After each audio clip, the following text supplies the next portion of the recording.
अव्यक्त वक्तृता। तीसरे पहर समाज में जाकर देखा कि मंदिर और बरामदे में तिल रखने को भी जगह नहीं है। चारों ओर की जमीन भी भर गई है। बहुत से लोग यह भीड़ भाड़ देखकर समाज से इसलिए लौटे जा रहे हैं कि व्याख्यान सुनने को मिलेगा ही नहीं। रोमन कैथोलिक गिरजे के सुप्रसिद्ध पादरी बर्नार्ड साहब भी आए और एक कोने में चुपचाप बैठ गए। संध्या होने के थोड़ी देर बाद गोस्वामी जी व्याख्यान के स्थान पर आ खड़े हुए। सबको हाथ जोड़कर अभिवादन करके इस प्रकार कहने लगे। प्राचीन समय में वशिष्ठ, याज्ञवल्क्य, सौनक, सनातन आदि ब्रह्म ऋषियों ने जिस ब्रह्म की उपासना की थी, जिस ब्रह्म की महिमा के कण मात्र का वर्णन करने में शास्त्र, पुराण, वेद, वेदांग और उपनिषद आदि पार न पाकर अव्यक्त, अनिर्वचनीय कहकर ही चुप हो रहे हैं, उसी महत ब्रह्म की कथा मुझ, तुझ से भी तुच्छ अज्ञानी के मुंह से सुनने के लिए आप लोग पधारे हैं इत्यादि कहकर उन्होंने बच्चे की तरह रो दिया। बारंबार चेष्टा करने पर भी वक्तृता देने में रोने के वेग को रोकना जब उनके काबू से बाहर हो गया, तब वे बैठ गए। 5-6 मिनट के बाद फिर बोलना आरंभ किया। इस बार भी महर्षियों के ध्यान गम्य परात्पर परब्रह्म के विषय में 2-4 बातें कहते ही उन्हें रुलाई आ गई। एक एक बार कहने की चेष्टा की, किंतु बार बार रुक जाने लगे। अंत में भाव के अदम्य आवेग को न रोक सकने पर मुंह को कपड़े से मूंदकर बैठ गए। इस अवस्था में थोड़ा समय बीतने पर वे बैठे बैठे ही रोते हुए हाथ जोड़कर सबसे कहने लगे, आज आप लोग मुझे आशीर्वाद दीजिए। आप सभी लोग दया करके मेरे सिर में लात मार करके मेरे अहंकार को चूर्ण कर दीजिए। मैं बड़ा अभिमानी हूं। मैं भला उनका वर्णन करूंगा? मैं जानता ही क्या हूं। मैं तो राख हूं, धूल हूं मैं। इस प्रकार कहकर उस अनादि अनंत एकमात्र अद्वितीय पुराण पुरुष की स्तुति के कुछ श्लोक पढ़ते ही भाव का आवेग होने से उनका गला भर आया। अस्फुट भाषा में भाव में डूबी हुई अवस्था में सिर्फ त्वम ही कहते कहते उनकी समाधि लग गई। ब्रह्म समाज मंदिर में उतनी भीड़ थी, लेकिन बिल्कुल सन्नाटा छाया हुआ था। गोस्वामी जी के वह त्वम ही कहते ही न जाने क्या हो गया। सभी लोग गोस्वामी जी की ओर बड़ी उमंग से ताकते हुए दंग हो गए। इसी तरह 5-7 मिनट बीत गए। अब चंद्रनाथ बाबू हारमोनियम बजाकर गाने लगे। गोस्वामी जी को चेत नहीं हुआ। धीरे धीरे सभी लोग उठकर खड़े हो गए। लोगों के झुंड समाज मंदिर के घेरे में जगह जगह पर एकत्र होकर बातचीत करने लगे।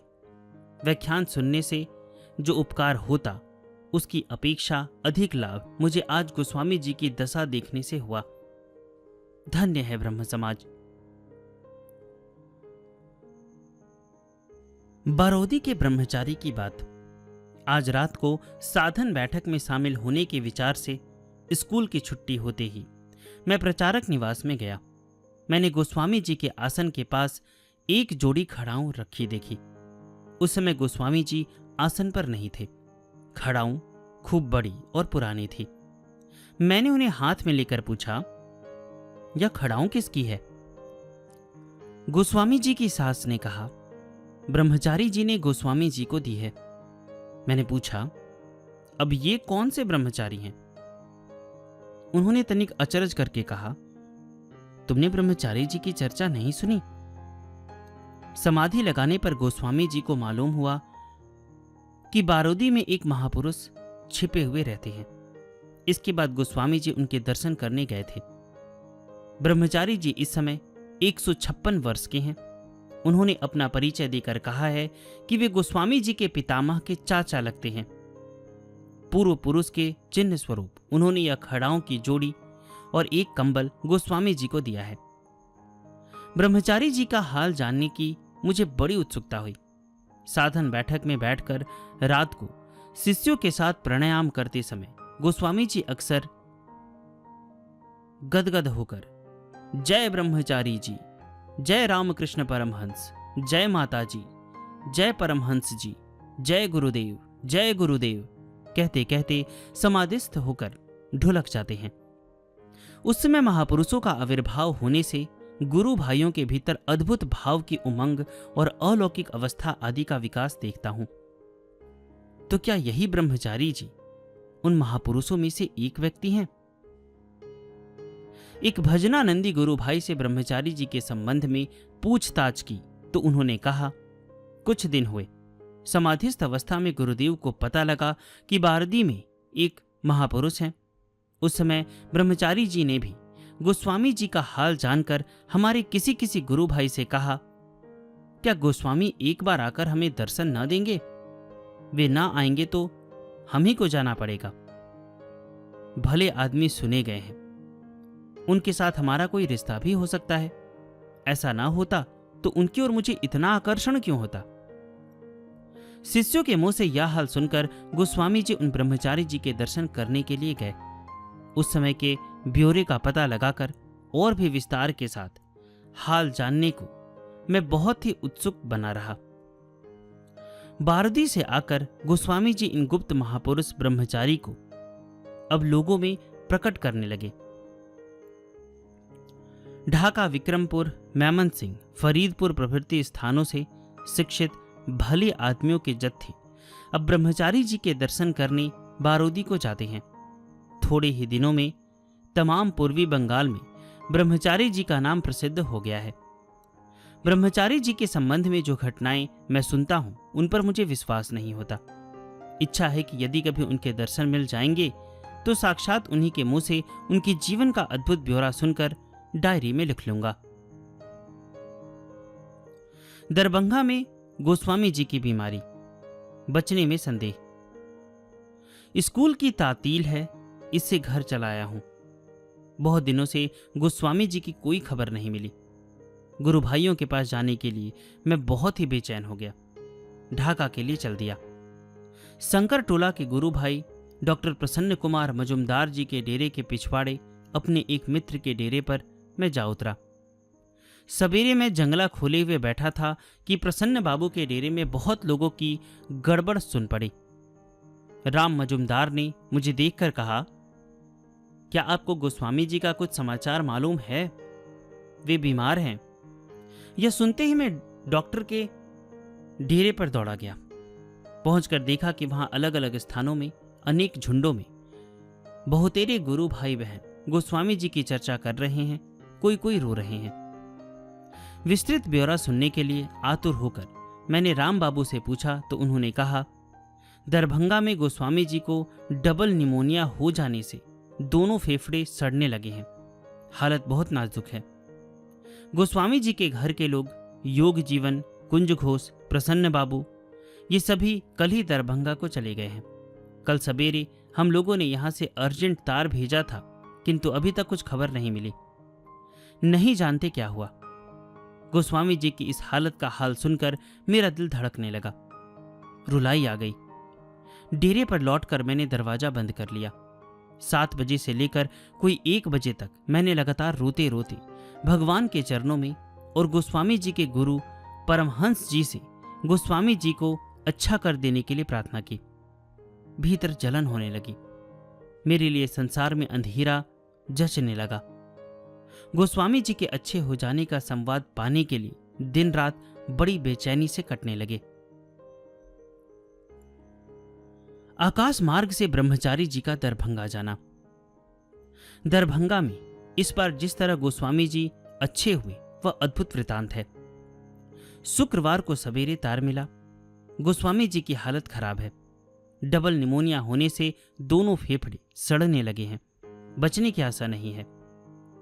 तार पाते ही उस दिन गोस्वामी जी के घर के सब लोगों के साथ कुछ गुरु भाई दरभंगा को रवाना हो गए। इधर हमारे गुरु भाई श्रद्धेय श्यामाचरण यह बुरी खबर पाते ही ब्रह्मचारी जी के पास बारोदी जा पहुंचे। उन्होंने ब्रह्मचारी जी के चरणों में गिरकर हाथ जोड़े, रोते रोते कहा, आप दया करके हमारे गुरुदेव को बचाइए। मेरे जीवन का आधा हिस्सा लेकर उनको बचा लीजिए।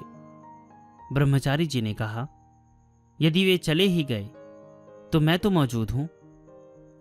गुरुगत प्राण सीधे साधे बख्शीश जी ने कहा, हम लोग आपको नहीं चाहते, हमको तो गुरुदेव चाहिए। उनकी निष्कपट गुरु भक्ति को देखकर ब्रह्मचारी जी थोड़ी देर के लिए ध्यान मग्न हो गए। फिर एक गहरी सांस छोड़कर बोले, वक्त पूरा हुआ है, अब क्या हो सकता है? मैंने तो उनको कमरे में नहीं देखा। या तो मामला तय हो गया है या उनके गुरुजी ने उन्हें बिना ही देह के बने रहने की शक्ति दी है। अच्छा, अब तू जा। अगर मंगलवार तक तार आ जाए तो समझना कि डर नहीं है, फिक्र मत करना, मैं वहां जाता हूं। अब ब्रह्मचारी जी ने आसन से उठकर सबको बुलाकर कह दिया, जितने दिन तक भीतर से दरवाजा न खोलूं, कोई न तो इस दरवाजे को धक्का देना और न इसे खोलने की कोशिश करना। ब्रह्मचारी जी ने कमरे के भीतर जाकर दरवाजा बंद कर लिया।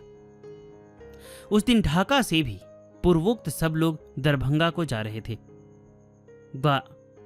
ग्वालंदों के जहाज पर सवार होकर सब लोग उदास बैठे हुए हैं, कोई कोई रो रहा है।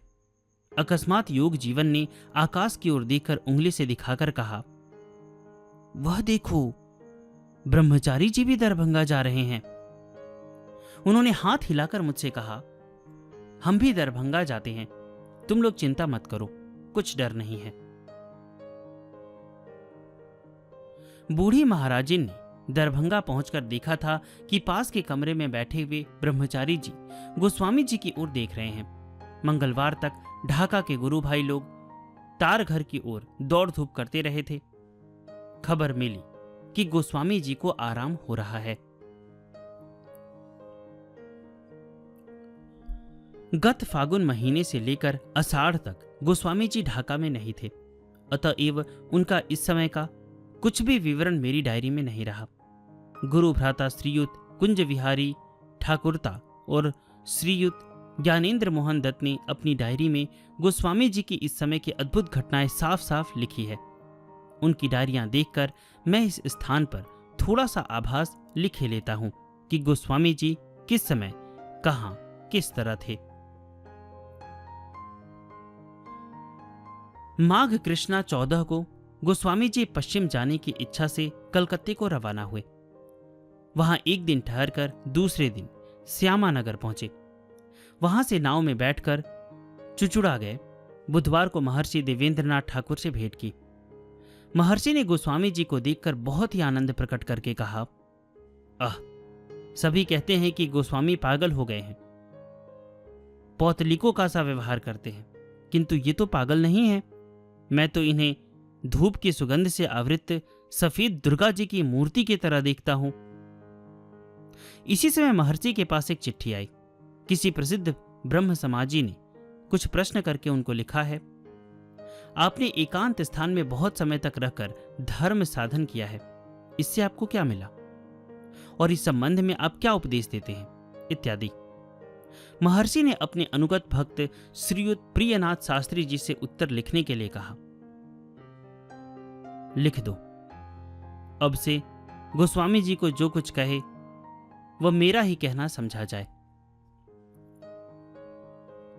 महर्षि से भेंट करके गोस्वामी जी बर्धमान गए। वहां ब्रह्म समाज मंदिर के समीप समाज के सेक्रेटरी के डेरे पर उतरकर नित्य संकीर्तन में बड़ा आनंदोत्सव करने लगे।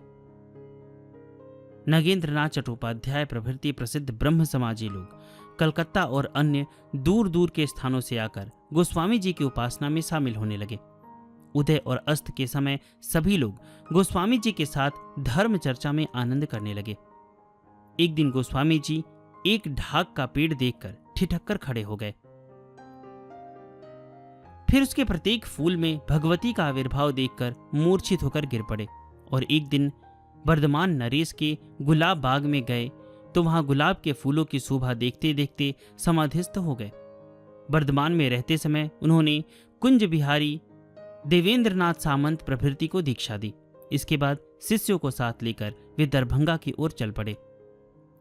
चैत के बीचों बीच गोस्वामी जी दरभंगा में पहुंच गए। कुछ ही दिन बाद उनकी छाती के निचले हिस्से में एक तरह का दर्द होने लगा। होम्योपैथी की नक्स वोमिका का सेवन करने से कई दिन तक कुछ अच्छे रहे, किंतु फिर उस दवा के कुछ लाभ न हुआ तब समस्तीपुर से विख्यात डॉक्टर नागेंद्र बाबू बुलाए गए। इधर बांकीपुर के वकील ब्रजेंद्र मोहन दास ने अपने शहर से 2 सुप्रसिद्ध डॉक्टरों को भेजा। 4 डॉक्टरों के साथ गोस्वामी जी के शिष्य डॉक्टर प्रिय बाबू भी थे, किंतु इन लोगों के इलाज से गोस्वामी जी का दर्द तनिक भी कम नहीं हुआ, बल्कि वह और भी बढ़ने लगा। धीरे धीरे वे उठने बैठने से भी लाचार हो गए। बिस्तर पर लेटे लेटे ही वे पेशाब शौच करने लगे। रोग बढ़ने के साथ साथ डबल निमोनिया हो गया। इससे गोस्वामी जी के प्राण बचने के संबंध में सभी लोग निराश हो गए। फिर एक दिन जब गोस्वामी जी मरणासन्न हो गए, तब अकस्मात उनके गुरु मान सरोवर निवासी श्री परमहंस जी कुछ महापुरुषों सहित वहां सूक्ष्म शरीर में आ गए। वे अलौकिक शक्ति द्वारा गोस्वामी जी को अच्छा करके चले गए। अब गोस्वामी जी अच्छे होकर ज्येष्ठ शुक्ल 10 बुधवार को अपने घरवालों और शिष्यों के साथ देवघर के लिए रवाना हुए। रास्ते में मुकामा घाट स्टेशन पर गाड़ी बदलती है। इस समय ज्ञान बाबू टिकट लेने को बुकिंग ऑफिस गए। उन्होंने वापस आकर देखा कि रेल के डिब्बे में बहुत सी लीचियां रखी हुई है। उन्होंने पूछा, लीचियां कहां से आई? गोस्वामी जी ने कहा, दरभंगा में रहते समय लीची खाने की इच्छा हुई थी, इसी से परमहंस जी दे गए हैं। सभी को बड़ा अचरज हुआ। उनमें से किसी ने नहीं देखा कि कौन किस समय लीचियां दे गए। इससे भी बढ़कर अचरज की बात यह है कि इस तरफ अभी तक लीचियां पकी नहीं है। ऐसी खूब पकी लीचियां कहां मिल गई? देवघर में पहुंचकर गोस्वामी जी स्कूल में उतरे। कई जगह घूम फिर कर और मूर्तियों के दर्शन करके अगले दिन सवेरे आदर्श ब्रह्म समाजी श्रीयुत राज नारायण बसु के घर गए। उस दिन भक्त प्रवर बूढ़े राज नारायण बसु के साथ धर्म चर्चा में इतनी आनंद की उमंग आई कि दोपहरी ढल जाने पर भी किसी को खबर ही नहीं हुई कि नहाए धोया नहीं है। फिर भूख प्यास की खबर ही किसे थी। देवघर से गोस्वामी जी कलकत्ते आए। वहां से ज्येष्ठ के आरंभ में सभी के साथ शांतिपुर पहुंचे। ज्येष्ठ कृष्णा 7 को गोस्वामी जी ने शिष्यों समेत शांतिपुर के समीप बावला में जाकर श्री अद्वैत प्रभु की गद्दी के दर्शन किए। स्थान बहुत ही एकांत और रमणीय है, तपस्या करने के लायक है। यहां पर गोस्वामी जी ने सभी से कहा, देवता के स्थान में जाने पर मूर्ति को टकटकी लगाकर देखते हुए एकाग्र मन से नाम का जप किया जाए तो असली देवता के दर्शन हो सकते हैं। अद्वैत प्रभु के दर्शन करके गोस्वामी जी ने साष्टांग प्रणाम किया। ज्येष्ठ कृष्णा अष्टम को गोस्वामी जी चुआडांगा गए। उनके घर के लोग कुमार खाली चले गए। आषाढ़ के आरंभ में सब लोग एक साथ ढाका पहुंचे।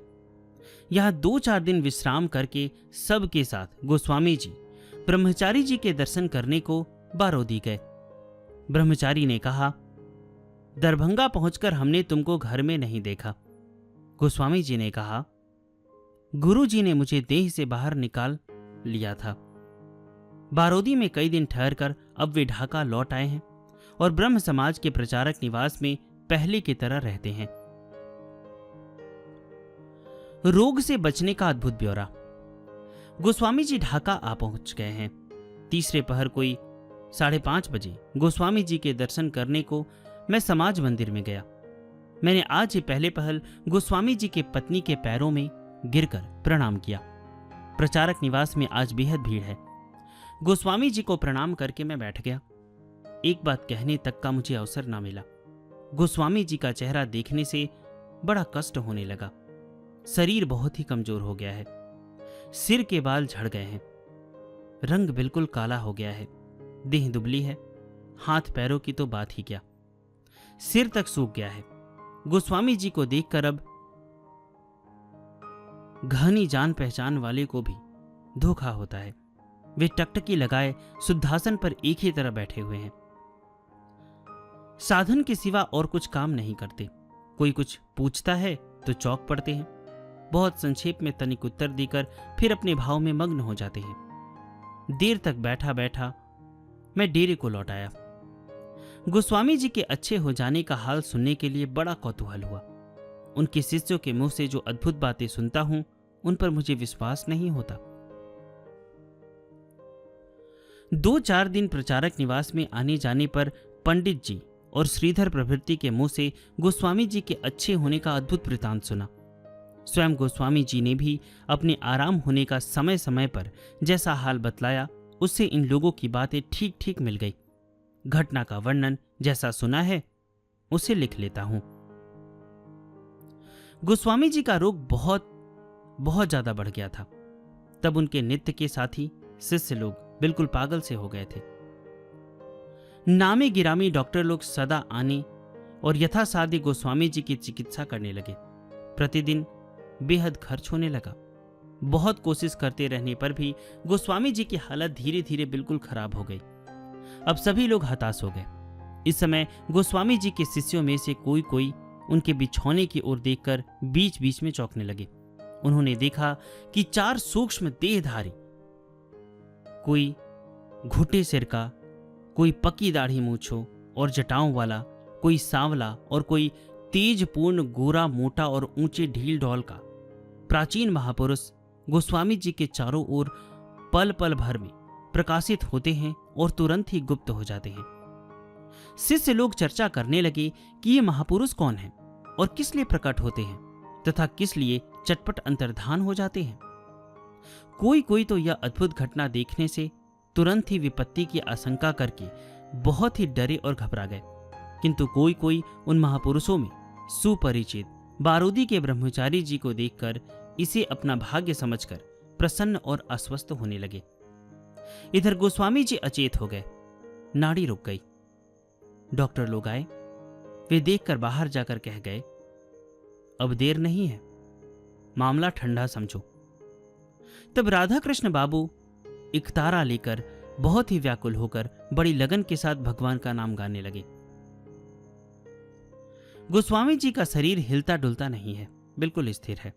न जाने किस प्रकार, किस शक्ति का संचार होने से वे 2-1 बार सिर को हिला डुलाकर एकाएक चकित की तरह उछल उठे और जोर जोर से हरि बोल कहकर दौड़ दौड़ कर उद्दंड नृत्य करने लगे।